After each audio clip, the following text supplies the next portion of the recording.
اس کا نتیجہ کیا ہے؟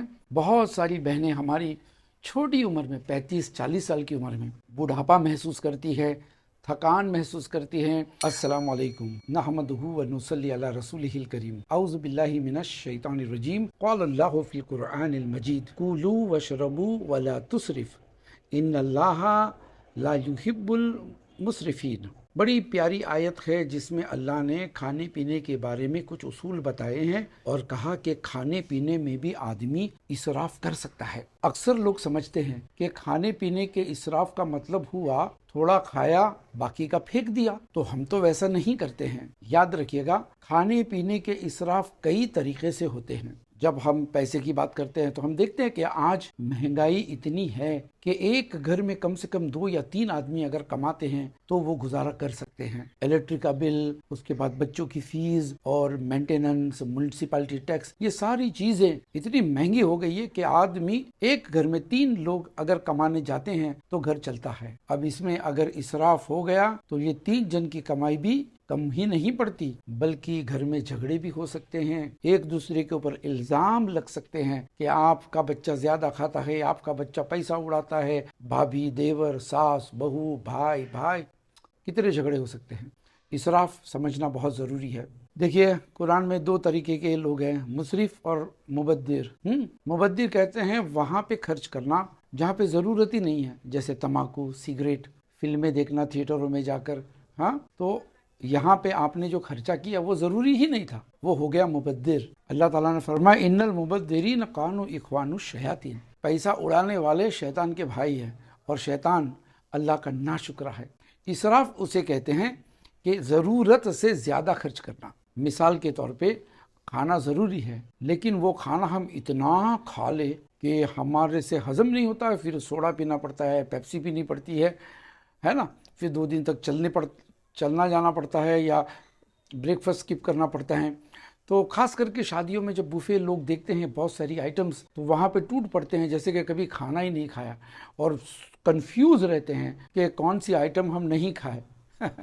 ویڈنگ ریسیپشنز میں آپ کو اسراف زیادہ ملے گا، اس لیے کہ ولیمہ تو ضروری ہے، وہ تو سنت ہے، لیکن ولیمے میں آپ کیا کرتے ہیں، آپ کیسے کھاتے ہو، کتنا بگاڑتے ہو، یہ ہو گیا اسراف۔ ایک قسم کا اسراف ہمارے زمانے میں ہے، ہم ریفریجریٹروں میں کھانا بھرا ہوا رکھتے ہیں اور ہفتے تک سالن، دال یا فروٹس یا سیلڈ کے ویجیٹیبلز پڑے رہتے ہیں، اور کسی کو وہ بھی نہیں ہوتا کہ بھئی کسی غریب کو دے دو یا کام والی کو دے دو یا غریب پڑوسی کو دے دو، یہ بھی فکر نہیں ہوتی۔ فریج میں پڑا ہے مطلب سیف ہے، پھر دوڑ کر دوسرا تیسرا آئٹمز منگایا جاتا ہے، فریج بھرے ہوئے رہتے ہیں ہمارے، اور فریج کی سائز بھی بڑی ہوتی جاتی ہے، چھوٹے پڑ رہے ہیں ہمارے فریج، گھر میں 5 آدمی ہیں لیکن 25 آدمیوں کا کھانا فریج میں بھرا پڑا رہتا ہے۔ اسراف کبھی کبھی اس طرح سے بھی ہو سکتا ہے۔ لیکن آج میں بات کروں گا ہماری بہنوں کے بارے میں، خاص کر کے آج کا ماحول ایسا ہے، اللہ تعالیٰ نے اتنی لگژری دی ہے کہ آج ہمارے گھر میں واشنگ مشین ہے، یعنی کام والی کی ضرورت نہیں پڑتی۔ پہلے کیا ہوتا تھا، جب میں چھوٹا تھا تو میں دیکھتا تھا کہ میری دادی، میری والدہ یہ سب مل کے کپڑے دھوتے تھے، اس کے بعد آ گیا زمانہ واشنگ مشینوں کا، تو یہ کام کرنے کی ضرورت نہیں پڑی۔ اب برتن بھی دھوتے تھے، ہماری بہنیں برتن بھی دھویا کرتے تھے، ہماری ماں، ہماری دادیاں برتن بھی دھوتے تھے۔ اب یہاں بھی کام والیاں آ گئی، اس کے بعد کھانا پکانا، وہ بھی کام والیاں تو ہے ہی ہیں، لیکن وقتاً فوقتاً ویکینڈز یا ہفتے میں کسی بھی دن ہماری بہنوں کو ہوٹل کا کھانے کا شوق ہو گیا، اور بچوں کو بھی۔ آدمی کماتا ہے لیکن آپ جانتے ہو کہ ہوٹل کا کھانا، آپ کے گھر میں جو بریانی بناتے ہو وہ 300-400 میں جو بریانی بنتی ہے وہ باہر آپ کو 1500-2000 میں پڑتی ہے۔ آپ سوچو، اگر باہر کھانے کی اتنی عادتیں، چکن تندوری، چکن ٹکا، فلانا ڈمکا، پیزا، روزانہ لوگوں کے گھر پہ باہر سے کھانا آنے لگا ہے، تو ہماری عورتوں کا کھانا بنانے کا جو نظام تھا اس میں بھی گڑبڑی ہو گئی۔ بہت ساری بہنیں ہماری آج کل کھانا بہت کم بناتی ہیں یا کام والی رکھ لیتی ہے، اس طرح سے ہماری بہنیں ایکٹیو نہیں ہیں آج کل۔ پہلے کیا تھا، کپڑے بھی دھوتے تھے، جھاڑو پوتا بھی کرتے تھے، برتن بھی دھوتے تھے، کھانا بھی پکاتے تھے، اور بچے کے پیچھے دوڑتے بھی تھے، یہ کھا لے وہ کھا لے، آپ نے بھی محسوس کیا ہوگا۔ اب لگژری کا زمانہ آ گیا ہے، اس لگژری کے زمانے میں ہماری بہنوں کی فزیکل ایکٹیویٹیز کم ہو گئی یا آلموسٹ زیرو ہو چکے نا، 80% ایکٹیویٹیز، فزیکل ایکٹیویٹیز ہماری بہنیں محروم ہو گئی ہے، اور کبھی کبھی ڈائبٹیز کا شکار ہو جاتی ہے، ہائپر ٹینشن ہو جاتا ہے، کیونکہ باہر کا کھانا پینا اس میں مسالہ نمک تو زیادہ ہی ہوتا ہے، تبھی تو لذیذدار اور مزیدار اور لذیذ ہوتا ہے۔ مٹھائیاں، چھوٹی چھوٹی بات پہ آئس کریم، چھوٹی چھوٹی بات پہ مٹھائیاں، یہ ساری چیزیں ہمارے گھر میں بڑا عام ہو چکا ہے، یعنی it has become now domestic staple food, یعنی اس کے بنا خوراک ہی نہیں ہوتا ہے۔ پیپسیاں، کوکا کولاز، یہ ساری چیزیں ہم ڈھونچتے رہتے۔ تو اس میں ہماری بہنیں کو کیا ہو گیا کہ بہت ساری بہنیں کی ہیلتھ خراب ہو گئی، اوبیسٹی کی طرف جاتے ہیں، اوبیز ہوتے جا رہے ہیں، ویٹ بنتے جا رہا ہے، کیونکہ فزیکل ایکٹیویٹیز تو کچھ بھی نہیں ہے، اور کھاتے ہیں مزیدار لذیذدار فیٹی آئٹمس کھانے لگ گئے ہم لوگ۔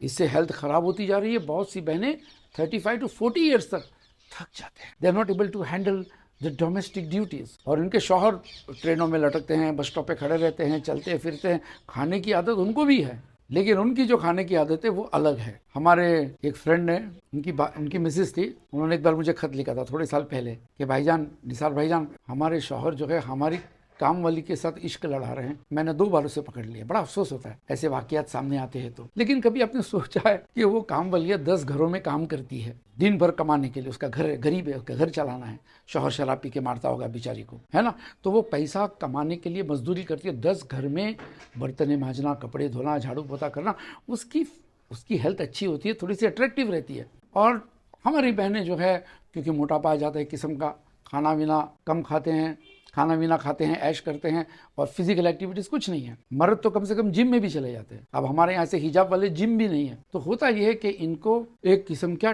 پریشر آ جاتا ہے ہیلتھ کا۔ اور شوہر بھی کبھی کبھی اپنے بیوی کو دیکھ کر کبھی کمپیئر کر لیتے ہیں کہ میری کام والی تو زیادہ ہیلدی ہے، زیادہ خوبصورت ہے۔ اس طرح سے کبھی کبھی شیطان مردوں کو گھروں میں ہی فاحشہ کی طرف دھکا مارتا ہے۔ میری بہنوں سے گزارش ہے کہ آپ لوگ اپنے کھانے پینے پہ تھوڑا سا، اپنے شوق پہ تھوڑا سا کنٹرول کرو اور فزیکل ایکٹیویٹیز میں لگ جاؤ۔ دیکھیے، جو گھر کی ربانی ہوتی ہے، گھر کی مالکن ہوتی ہے، وہ گھر کے ہر چیز کے اوپر کنٹرول کرتی ہے، یہاں تک کھانے پینے کے ساتھ ساتھ ہر چیز پر اس کا کنٹرول ہوتا ہے، جھاڑو پوتا۔ اور اپنی بیٹیوں کو بھی سکھاؤ، کیونکہ آگے چل کر ان کو بھی اپنا گھر بسانا ہے۔ یہ مت سوچو کہ میری بیٹی تو پڑھ رہی ہے، آج کل پڑھنے لکھنے کے زمانے، پڑھنے دو، سسرال میں جائے گی تو بہت کام کرنا ہے، تھوڑا آرام کرنے دو۔ اس طرح کا ایٹیٹیوڈ اگر بیٹیوں میں ڈالو گے تو بیٹی شاید سسرال میں جا کر بھی سیٹ نہیں ہو پائے گی، وہی اپنے شوہر کے پیسے پہ جو ہے مشینیں، واشنگ مشینز، اوون، ہاں، کام والیاں، اسی پر ڈیپینڈ رہے گی۔ تو میری آپ سے گزارش ہے کہ take this advice with salt and pepper, ہاں، کسی کو برا نہ لگے۔ میں نے بڑی اچھے انداز میں آپ کو سمجھایا، اس لیے کہ میں آپ کا ہمدرد ہوں۔ دین اسلام نصیحت ہے، اس کا آپ خیال رکھیں اور اپنے آپ کو ہیلدی بنائیے۔ سی یو ہیلدی۔ السلام علیکم۔